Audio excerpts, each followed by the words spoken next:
Wallace didn't walk into Super Rugby. He clawed his way in. De La Salle College in Auckland, a working-class school built on faith and fight.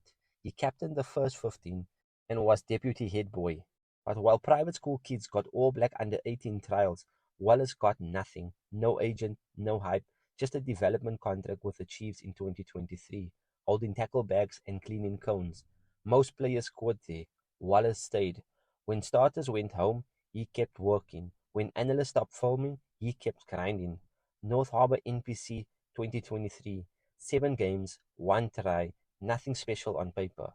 But his conditioning data was exploding. Acceleration, power, tackle dominance.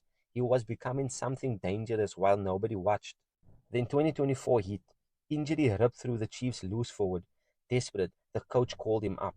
And from his first carry, Wallace Atiti announced himself. He didn't play like a development kid. He played like a man who waited his entire life to be seen.